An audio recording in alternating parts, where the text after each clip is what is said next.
So, welcome to another episode of Hypnotherapy Reflections from Training to Practice. And today we have with us the lovely Charron.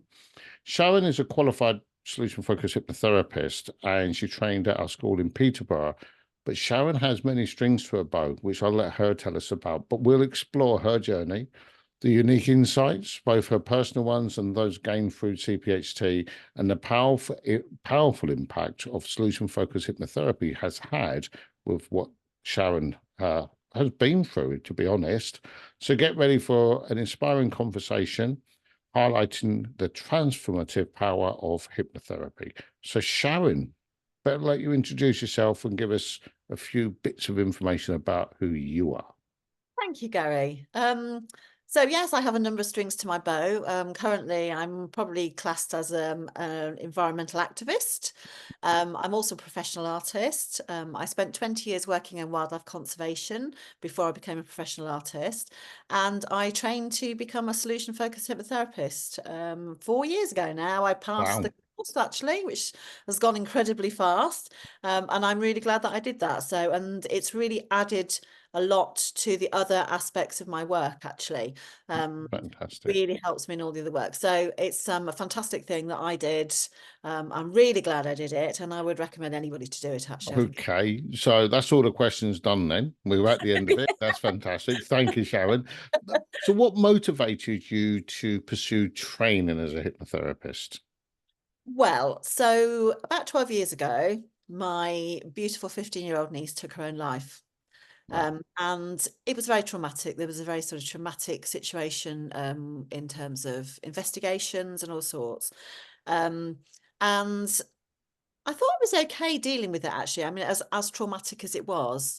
And it was really after about 2 weeks of doing a lot of sort of press and media stuff all over the world, actually talking about teenagers and suicide and cyberbullying, that I absolutely hit rock bottom. And I then knew I needed some help. And I went to the NHS and they went, no, 3 to 5 years, PTSD, we're not going to help you. Here's some antidepressants. And I knew I didn't need antidepressants. I needed more than that. And I'd been recommended to you, Oh, which was great. And I found myself the next day in your clinic, talking to you, and I thought, yeah, okay, this is for me. Because I think the thing that really struck me when we had that first conversation was you didn't need to know what had happened, and I was fed up of talking about what mm, happened to my niece. um you said, if we work together, it'll probably come out. That's fine. mm, It did, and obviously we talked about it, going forward. But it was the one thing that really hit me, because I'd had counselling in the past about other things, and it's going back over that sort of trauma and everything else. And I so didn't want to, because I'd become defined by what had happened. And I didn't want to be defined, because I'm a very positive, outgoing extrovert, really. But I'd become defined by what happened to my niece. And I think mm, I was okay for a while, but it got to the point where actually I thought, no, I need to stop this. I need to move on for my own family's sake, for my sake, because I really did hit rock bottom. yeah, So, so it was the experiences with you going through solution focused hypnotherapy, then many years later thinking, I really need to do this, I really want to train this, I want to help other people do this, but I also wanted to put it back into the other aspects of my work. yeah, There's a lot of things around that can be helped by all the neuroscience, through solution focused hypnotherapy. yeah. So did you find, because that's for me quite an important thing. And I remember speaking to you, I mean, some years after I saw you as a client, and we had coffee to talk about what you could do as a course. And if I'm honest, I was a little bit, because I know you really well, I was a little bit like, is this right for you? Because you're an artist and you're quite flamboyant in your behavior sometimes and quite argumentative, if I'm honest. It can Um, be, yeah. but actually not argumentative. You really are. You debate and you dig in for the right answer. And Yeah. I'm like, that's fantastic, but people need to feel supported, which you do as well. So there was a little bit, and we had that conversation, and you said at the time, this is so important because you can bring it into all aspects of what you do. Mm. You Yeah. saw the power of the relaxation, you might say, of focusing on your art. And I remember when you was a client, you told me your art colors changed. And you said you need to bring that in to people.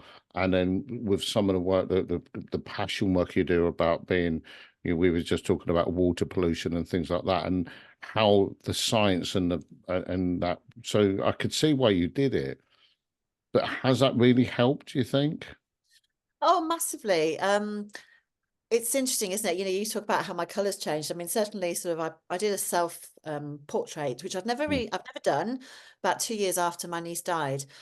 And it was interesting because the face was completely blank. The body was very colourful, but the face was blank. And I looked at it and I thought, why is the face blank? And it was because I wasn't feeling emotions. In fact, it probably wasn't 2 years after. It was before I saw you. So it must have been maybe, I don't know, 10 months after or something like that. Um, and I looked at that face and I thought, gosh, there's no emotion there. And and then, you know, once I came back, you know, with a solution focused hypnotherapy to myself, I could see in that painting where I'd been, mm, where I was going, you know, with the color in the body and everything else. yeah, So yeah, so there was a period where, you know, I couldn't really, I did a grey painting. I don't yeah, I use grey, remember that. hate grey. I've only ever used, I haven't even used a whole tube of grey paint in about, what, how long doing this? 14 years, something like that. So I did a grey painting, which was called Sorrow, Hope and Joy, you know, after she died, just sort of just trying to get stuff out, trying to get myself painting again because I knew I'd feel better, but I didn't because it was grey and it was miserable and everything else. So the solution focused hypnotherapy just made me realize I'm still there to start with. I'm still Mm, there underneath all the stuff that's happened. You know, it's not going to define me and I could get better, yeah, which was really important. And I got better very quickly, which I yes. was really astonished at how quick it worked, Mm. actually, because, you know, considering how deep I had been in the depths, you That's know, it's because I had to work hard to get rid of you. you do tease me a lot and I love it, you know I do. So, but yeah, no, and it's true, you know, because I do, you know, you said earlier just now that, you know, I look deeply into things and I love to sort of reason, you know, I'm Yeah, very passionate about looking behind things, yeah, not a sort of surface person. I really like to understand what's going on behind it. And I think that's part of the reasons I wanted to train. I wanted to know why I'd been helped so quickly yeah, and how I could do that with other people, but also how I could take it into my painting. So I do art workshops. yes, So I can take that, you know, all I've learned there into those workshops, you know, and help other yes, people with their mental health. You know, in the future, I want to do some retreats. yes, You know, so a couple of days, people stay nearby and, you know, and they work yeah, with me on mental health, but also on the confidence with art, because I don't paint yes, things as they are. It's about using your brain and your imagination, you know, that lovely, you know, thing, the brain doesn't know what's real and imagined. I love that yes, because my art isn't exactly as things are. You know, it's about imagining and putting all those beautiful colors and positivity and feelings yeah, onto canvas. So I just saw the benefits. And also, you know, in terms of the environment work I do, there's so much negativity. yes, You know, there's so much negativity, and people sort of, when there's so much negativity, go, well, how on earth can I make a difference? yeah, So bad. So trying to change that sort of narrative into, yes, mm, it is bad, but actually we can all do positive things. yeah, yeah, So it's really helped with those sort of solution focused sort of solutions in terms of, you yeah, know, what you can do in terms of the environment and nature, you know, and all sorts of things like that. So I really saw the benefits of training, not yeah, only just to be able to help clients. And I see clients part-time, which I yes, love. But I have to say, I really love seeing clients. yeah, I also love how it's come back into the other aspects of my work as well. And it feels like a rounded thing. It feels like a whole holistic yeah. way of working because So, it fits. so one of the things I'm pretty well known as being quite fact-based. In other words, not fluffy. Yeah. Okay, so and people think that means that there's no holistic side to it from that fluffy side of things, but actually you've taken everything which is very science-based, very fact-based, and being able to develop it into the things you need, whether that's art, whether that's campaigning, everything. You've been able to cross that border with both of them. So Yeah. use it to amplify what you Yeah. already use it for. Absolutely. And actually, one of the recent projects I'm just doing at the moment, I'm writing a book. I don't know if I think I've done, I don't know if I've No, told no, you haven't told me. So yeah, so my beautiful dog died last year. I think you know about that. Yes, And she was really my soul dog. And when she died, I couldn't paint big paintings. I just couldn't, get my head around painting. And somehow I got back into painting animals and stuff. So I painted a whole series of different British wildlife. yes, And then I sat down and I thought, what can I do with this? Because I need to do something with them. So what I've done, and it's been sort of come through me, so that fluffiness that you're not yes. into, sort of channeling those sort of words. There's little stories that go alongside them, and I'm gonna call the book "Conversations with Children Through Animals and Nature." Oh, But the little wow. story bits are metaphors. Yes, So one is a hedgehog. She's been to the spine dressers, and she feels right. beautiful because she feels so beautiful. She feels like she can achieve anything. Yeah. And that's part of that sort of Yeah, positivity, looking after yourself, self-care. You can, it really helps you do more yeah, things. So that's a conversation around that. If you're yeah, feeling good, then you yeah. can, yeah. So the whole book is based on that sort of Oh, premise. wow. That's Using, exciting. yeah, so it's using all that sort of, solution focused, the what's been good that we talk Yeah, about, yeah, yeah. in a way that hopefully people can then have conversations with their So, children. so every time we speak, you do make me a little bit exhausted because you seem to be doing 9 things at once. Yeah. How how do you maintain your personal self-care and your and then stay effective, particularly as a practitioner of doing what we do, but that work-life balance as well of doing all those things and looking after you. It's about being solution focused about it, to be honest, and now I understand much more about being solution focused. I prioritize stuff, and I generally only do things that I really love doing these Yeah, days, because I know that I'll do a really good yeah, job. yeah. Yeah. And if something doesn't sit with me, then, I'm very careful about what I accept. Boundaries, I'm very strong on boundaries, actually, both with clients when I see them, with hypnotherapy, but also in my own life, so that I can maintain that energy, because I had some very serious health issues, as Yeah. starting with COVID. So maintaining that energy and that enthusiasm for things is really important for me. And I learned what's important, to do the things that you love really means that I can stay on top of my game, actually. So interesting. Going a little bit back to some of your campaigning, some of the people you might hang around with doing your art and that, some of them possibly be quite skeptical or misconceptions around what you actually do or what hypnotherapy is. Really wouldn't understand solution focus. How do you deal with that?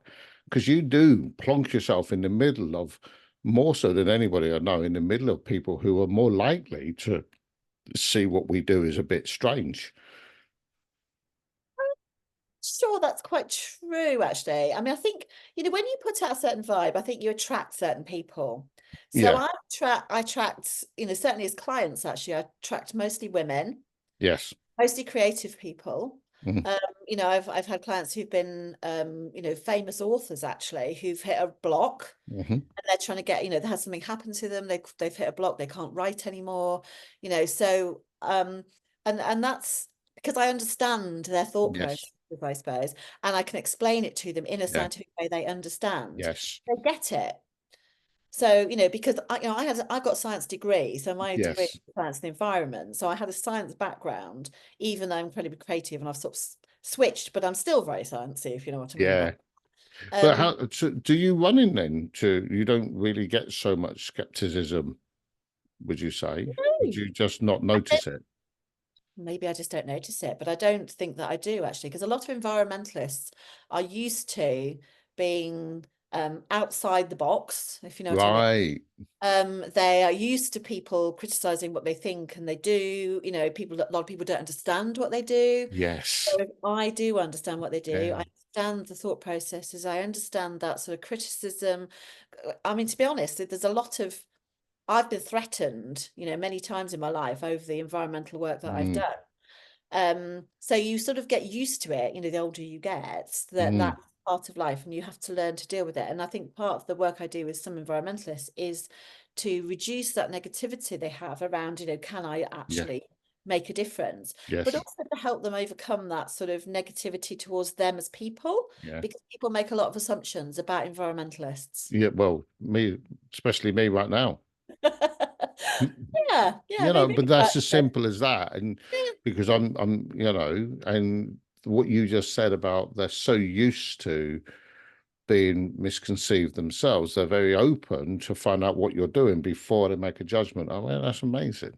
yeah, very much so. I think there's less judgment in the sort of nature conservation environmental sector than many other sectors that I have actually worked with, because I worked as a environmentalist with a lot of sectors, and I think actually we're very sort of generally, I mean, I know it's generalization, but we're very sort of open, we're very non-judgmental, Yeah, we like to learn, we're very open, yeah, and accepting of yeah, people, we yeah. like people. That's amazing.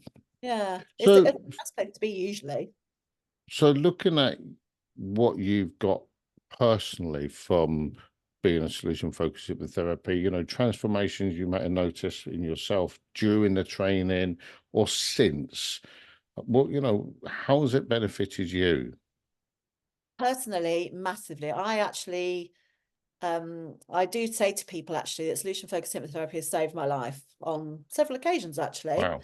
So I had major heart surgery, Mm, as you know, when COVID lockdown started, and it enabled me to deal with that in a really amazing way. So I was very calm. I was very accepting of what was happening. I was looking for the ways that I could help myself. After that happened, I was home for a few days and had a massive pulmonary embolism. So for those who don't know, right. it's blood clot in the lungs. And I shouldn't have survived, but Mm, because I kept very calm and I self-hypnotized myself to be calm when that happened, yeah. I made it to hospital, I made it to intensive care, and I survived. And the Yeah. consultant, as I was sort of getting better, said to me, said, "We don't know how you survived. We Yeah. really don't know how you survived." And I honestly believe it was because I stayed so calm. The oxygen need did not go up with me panicking. Yes. And it meant I could get there, and I survived. And and I've also used self-hypnosis. I had breast cancer. I mean, honestly, you can't make this stuff up, can you? I know you're a walking disaster zone. I'm a walking disaster zone, yeah. So I had breast cancer and I had my surgery as a lumpectomy, and I self-hypnotized myself with a local anesthetic. And that was really quite fascinating, being in an operating theatre where people had never seen this happen before. And I could move myself for the surgeon, to help the surgeon. Came in and out of sort of deep hypnosis, like, I was joking with them Yes. about I was hungry and all, and they couldn't believe how somebody could be so calm and so just okay during Yes. what was actually quite, So, quite so, dangerous. so a question around that, because that sounds quite out there. Now, I understand it, but some people go, oh, you didn't learn any unusual techniques. We don't do the old-fashioned techniques or anything like that. Trance is for us very simple. We simplify it, but it's about understanding the brain. Yep. So trance is trance, Mm. and that sounds a bit, simple, but it is. Yeah, But it's about putting yourself in the right place in the brain, yeah, which becomes before that. yeah, absolutely. Was that helpful for you? Understanding why you was feeling the way you're doing and taking back control first? Well, critical, I think, because if I hadn't trained, Mm, have understood all that stuff. I wouldn't have been yeah. in. I mean, we're talking about major heart surgery, and that's my Yes. professor who did it. Words, not mine. Mm, So there was a strong chance I wasn't going to make it through that. yeah. So I was sitting there. I went into an operating theatre where there's well, not hundreds of people, but lots of people around, all these big machines, because they don't take you into put you to Yeah. sleep place. You lie on the table, and there was not an ounce of panic, or it was all just curiosity, calmness. I mean, they said they'd never seen anything like it. They've never Yes. seen anybody so calm. Yeah. But that was because I knew what I was doing. I'd had Yeah. time to, understand what the processes Yeah. were. As you say, it's not complicated. No. It's not for everybody. I'll accept it's not for Yeah. Yeah. everybody. But when it is for you and you can, take charge and be in control in that Yes. situation, feel better, the outcome is going to be better. Yeah. And And that's, absolutely, and we can go into the science of that, but we're not going to do that on um, yeah, this chat, But there's that knowledge of the science, what goes behind that to understand how to take control. once you know that, you can never unlearn it, can you? No, no, It's so you can't. useful And in, then you put it into other things, don't you? So, yeah, I constantly use, not just with clients, obviously, but with my own work, yes, I'm putting the boundaries and the priorities. And, so as I say, I only do things that make me feel good now because yes, that's important to me. I want my yeah, life to be. absolutely. And that's, understanding all those sort of processes have really helped with that as well. That's so good. I mean, it's such a great story. Um, you know, Was down to how you accepting me for training, wasn't it? well, touch and go, I know. I you know, realized that when I was being interviewed. I was like, yeah, yeah, touch and go. Never, no one else has ever been touch and go, but then you've always been unique. I'm unique, So, yeah. how did you've been on the course, and then since you've trained, how have you found CPHT and the support you've had as a practitioner since you've qualified? You've been qualified 4 years. Mm. How's that? You've now qualified. What happened? So you qualify, and I was really poorly, obviously, but people were checking in with me. My classmates were amazing and supported me. They would record scripts for, well, I'm not going to call scripts, but language patterns for me, to help me and all sorts of things. So the friends I made on the course, I'm still, Yes. So lots of peer support. lots of peer support, a lot of support from you, from your team, the Mhm. supervision that we have, the groups. I really enjoy Yeah. those actually. Yes. So the support just carries on, Yeah. Yeah. it's good support, so you're not sort of left floundering going, oh my God, and if you've got a question, there's always somebody to ask, Yeah. Yeah. somebody who can help you. We've got Facebook groups, which, are really helpful. So people ask questions and we can all sort of add our pennyworth in, just to Yeah. sort of flesh it all Yeah. out, as it were. So I think the support's been great. I'm not sure that you'd find that anywhere else, to be honest. So, what's the most rewarding thing you now can say that you have got from being a solution focused hypnotherapist? So much. I mean, so much. It saved my life, which I think has got to be the top thing, because honestly, that's absolutely true. But I think it's just a different way of living your life, really. If you suddenly feel you're having a day where you're like, in the dumps, if you then bring all that back together again, you have the capacity to change that day going forward in a Yeah. moment, actually. And So, as you say, you can't unlearn all that. no, you can't. Flipping that to your work as a solution focused hypnotherapist when you're working with clients, Yeah. Oh, what's where's that? One of the key things you've got from one of the what the amazing biggest things, reward? the biggest reward for me was, there was one week last autumn, actually, I had two actively suicidal clients, and I always knew that was going to be a trigger for me, actually, Mm, thinking back to my niece. yeah. Um, I stopped them taking their own lives, Wow. got them better. And I had a message from one actually a few weeks ago who said, "You changed my life." And whilst that feels a very big phrase for somebody to say, I know that you changed my life, when I sat in front of you. So I know it to be true. Yeah. Having that ability to help people build their lives, as I've done using what I know, is just phenomenal. Yeah. I mean, I hear that, and I can hear people who come before me, the David Newtons of the world who trained me and things like that, and just hearing how much difference you made because you've met me and I've made because I've met David.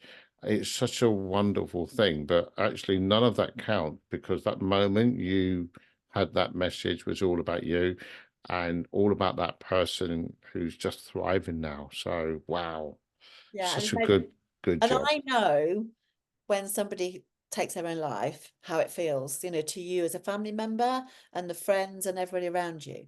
So by stopping one person, if that's Mm, all I ever do, I have stopped a lot of people yeah, suffering suffering. a terrible thing. Yeah. Oh, And it's amazing. it is. Yeah, it is. So what advice would you give someone who was considering a career change or just considering a career as a hypnotherapist? Do it.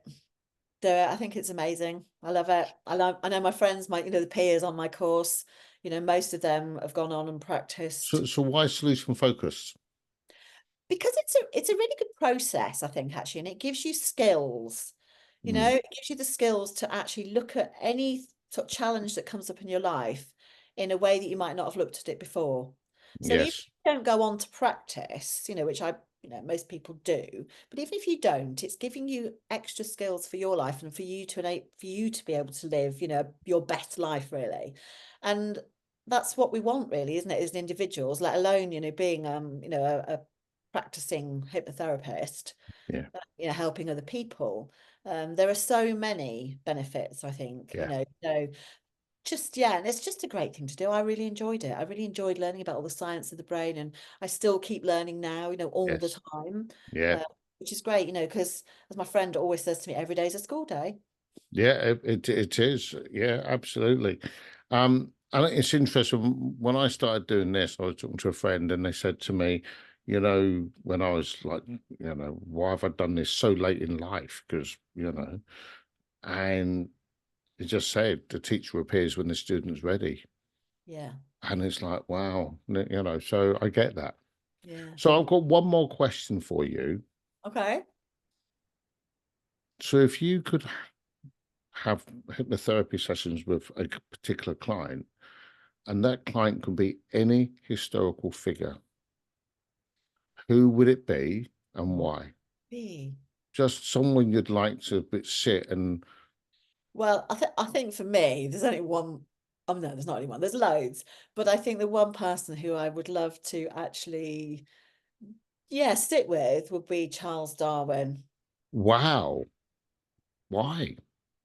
Well, he's had such a major impact on, the world of nature conservation, um, and yeah, just all the things he did. But I would love to know and understand why he did some of the things he did, Yeah, why he chose to go certain places and all sorts of stuff, and how he realized, all the theories that he had. And if he knew about solution focused sort of things, what would he change? I'd love to know yeah, what would have changed about him. Would he have done even more things? I mean, yeah, yeah.